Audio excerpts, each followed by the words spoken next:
So there's a lot of people who, for whatever reason, don't seem to value the power of the Forge in Railjack. It's not just new players, it's also people who have apparently played a lot of Railjack. Here we are in Gian Point with the Catherine Gaza, and we're already in the midst of combat, so let's just start killing everything. So we're going to be using good old-fashioned Void Hole, good old-fashioned Shadow Burst. We're just going to be blowing up everything and burning through a lot of my Flux energy at the same time. That way we can then demonstrate the power of the Forge, not just through myself, but also through PB if he ever decides to actually use the engineering bay, i.e. the 4 Forge stations, in order to actually build some more Flux energy and potentially some more dome charges. We'll just have to see. We're also going to burn through some of my other resources that I have on my ship as well, such as the ordnances, such as the Revelite. Hopefully, if I actually get hit by ships, we'll see if that happens.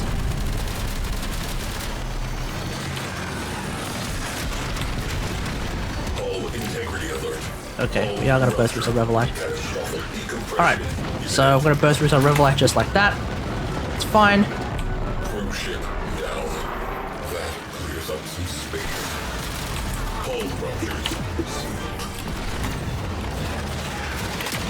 We're going to burst some more of my Flux energy. We're just going to basically keep using the resources that I have available on my ship, including that completely scuffed mist missile. There we go. Fantastic.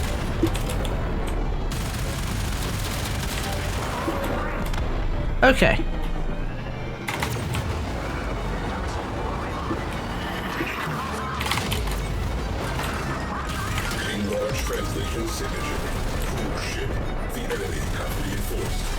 I see a cruise ship over there, but first off,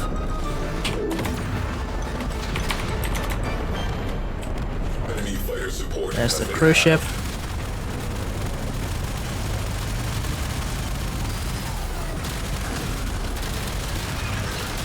Uh-oh, PB missed.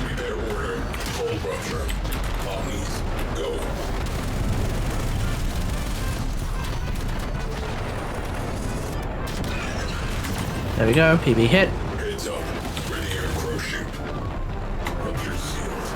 And the great thing about the Void Hole as well, which is actually going to be really useful later on, is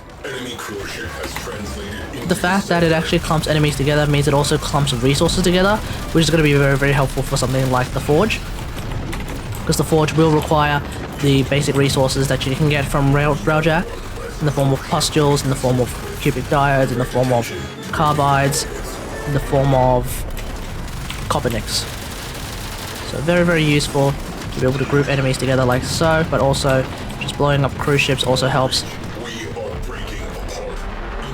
It's fine.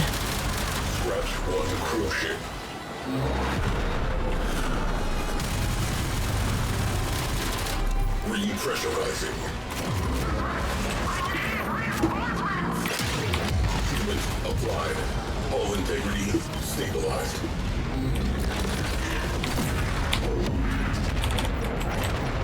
Alright, let's just continue to destroy these fighters right now.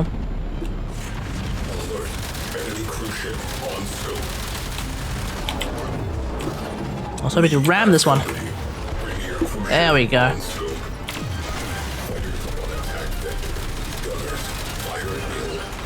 Yeah, voila. And of course, a group of enemies here. And now we are out of Flux energy. That's okay, we are about to destroy the final cruise ship.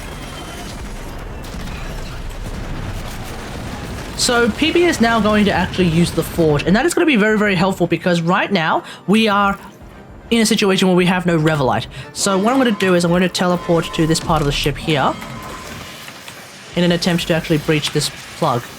Right now I don't have enough Revelite, and now I do, because PB has used the Forge in order to produce some Revelite, so that's of course going to be very, very useful. So what did PB do in order to actually produce that Revelite? Well, he went to the forging station inside the engineering bay of the ship. So in order to actually get to that area, there are two ways. My preferred way is to just basically open up the tactical map and click this particular symbol right here. That will of course warp us straight to the good old-fashioned engineering bay. But of course the easier way to do that is to just simply go to the very, very back of this ship. You have to go downstairs into the engineering bay like so. And that of course will allow us to go into the engineering bay here, where you will see 4 forging stations in, well, non-various forms of cooldown, so that's going to be fine. So the way this works is very, very simple. When you activate a forge, you get to actually produce one of 4 resources. You get to produce Revelite, which is used to repair the ship and get rid of things like hazards. You can use Flux Energy, which is actually used to create the energy that is used for battle avionics. You can then make munitions if you want, which is of course used to shoot out things like the Tycho Seeker, or you can use dome charges, which are of course created to use the forward artillery cannon. So what we're going to do is we're basically going to burn through our 4 forges right now by producing one of every resource. Like so. So we're just going to go through each of the forges like so.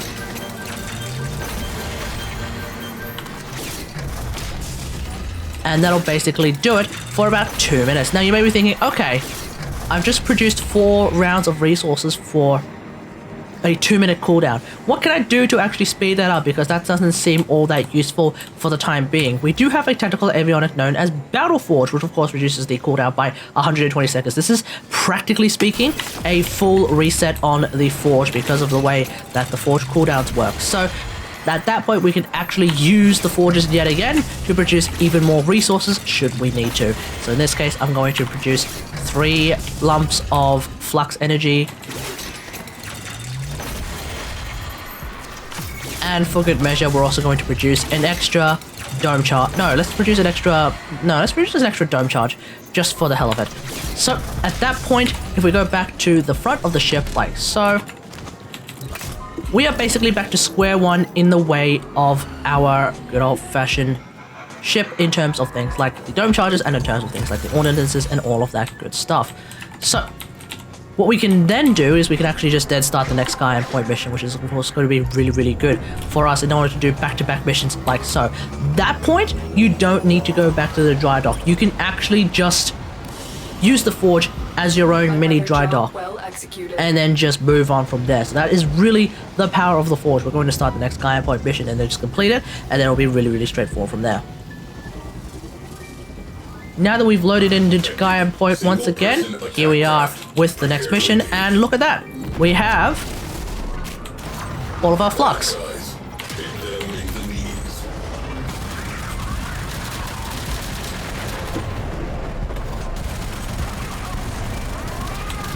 So we're just going to complete the mission again.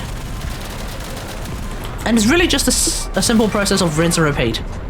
You just do mission after mission, and if you have someone playing the engineer role, well, you can actually just keep the ship going, keep the flux up, and all of that good stuff. The main thing that I'll probably say is general forging theory, I guess, if you so desire.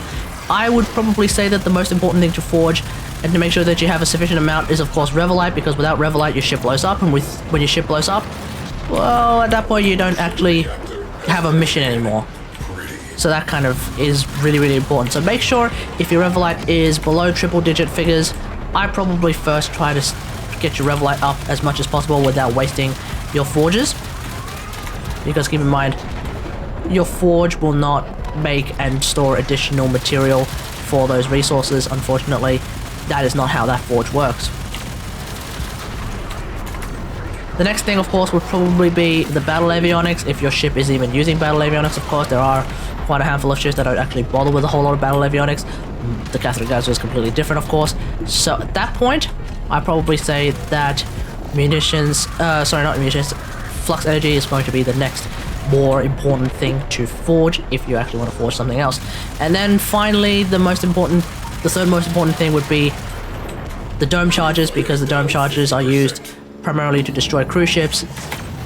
Of course, keep in mind that if you don't have any dome charges, there is always a backup, which is of course to use the slingshot and just infiltrate a cruise ship like so and destroy it from the inside. You don't have to do it like that, and therefore if you don't have enough resources to produce dome charges, it's not the end of the world. There will always be the slingshot. And then finally, of course, that leaves munitions as probably the least important thing to produce, but definitely something you should produce if you do find yourself ever in a mission where you only have single-digit amounts of munitions left. I expect, hopefully, when a Railjack survival type mission exists, that we will finally have an opportunity to actually want to produce more munitions. This is definitely something that I came across when we were doing Scar Spear, as one of the potentially few Railjack pilots out there that actually actively use the Railjack outside of the Murexes during Operation Scarlet Spear.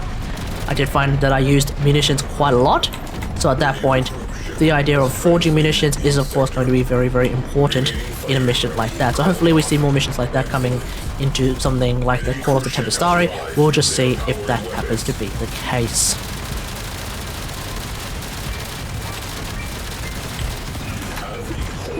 Rupture.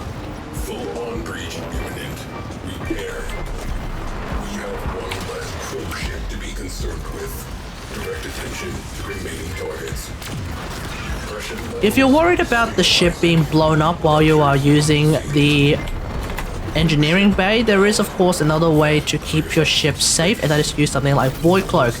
In that case, I am now very, very confident that when I am forging things inside the engineering bay whilst PB is blowing up the cruise ships, and in that case I just made some dome charges so that he can actually blow up cruise ships, I'm confident that whilst my ship is invisible, I can use the forges in a very safe manner, so that's going to be really, really good. But that's pretty much it. Let me know what you think about all this in the comments below. Did you initially think that the forge was not terribly useful? Let me know in the comments, but hopefully this video will alleviate those concerns and really demonstrate the full power of the forge that can be used both mid-mission and also as a way to just do Railjack missions back to back. Otherwise, hope you guys enjoyed. If you like this video, hit that like button, subscribe for more Railjack action, and until next time, I'll see you guys later. Thanks for watching. Bye!